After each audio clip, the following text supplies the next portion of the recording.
बताऊंगी। जो आमों में काले धब्बे आए हैं, वो दिखने में जरूर बदसूरत से हैं, पर खाने में बहुत स्वादिष्ट है। मैं बाजार जाकर उनको बेचने की कोशिश करती हूँ, शायद बिकी जाए।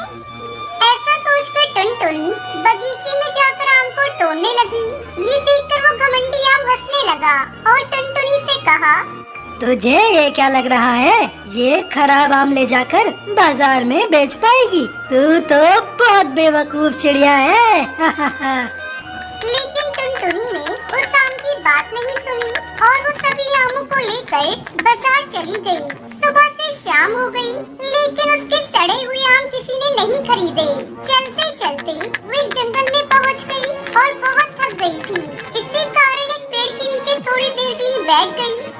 सब बर्बाद हो गया, सब खत्म हो गया, मेरी किस्मत ही खराब है।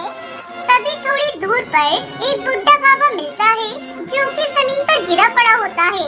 ये देखकर लगता है साधु बाबा बेहोश हो गए हैं। मुझे इन्हें पानी पिलाना होगा, नहीं तो ये ठीक नहीं होंगे।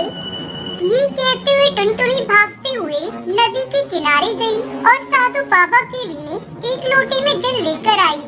साधु बाबा ने आंखें खोलकर टुनटुनी को देखा और टुनटुनी से कहा, बेटी, तुम कौन हो? तुमने आज भगवान की तरह आकर मेरी जान बचाई है। मुझे पता नहीं मैं तुम्हें कैसे शुक्रिया कहूँ। आप मुझसे उम्र में इतने बड़े हैं, मैं आपकी जान बचा पाई, ये मेरे लिए सबसे बड़ी बात है।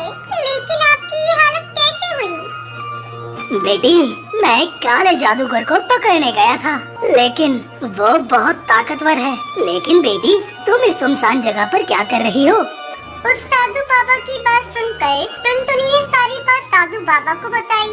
ये सुनकर साधु बाबा ने टुनटुनी से कहा, बेटी, उस शैतान जादूगरनी ने तुम्हारे साथ बहुत गलत किया है, लेकिन तुमने मेरी जान बचाई है, इसलिए मैं तुम्हारी मदद जरूर करूँगा।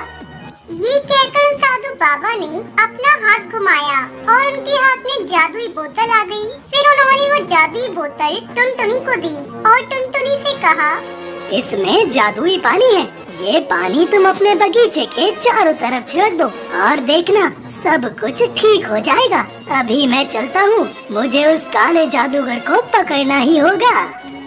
ये कहकर वो साधु बाबा वहाँ से चले गए। टुनटुनी वो जादुई पानी लेकर अपने घर वापस चली गई। वहाँ जाकर उसने जैसे ही वो पानी अपने बगीचे के चारों तरफ छिड़का, तभी वो घमंडी आम आग में जलने लगा और जलकर राख हो गया। कुछ देर में सभी आम वहाँ से गायब हो गए और उनकी जगह सोने के आम आ गए। ये देखकर टुनटुनी खुशी से नाचने लगी। उसके बाद से टुनटुनी धीरे धीरे सोने के आम बेचकर पैसे कमाने लगी। कुछ ही दिनों में वो बहुत अमीर हो गई और वो अपनी माँ के साथ बहुत खुशी खुशी रहने लगी।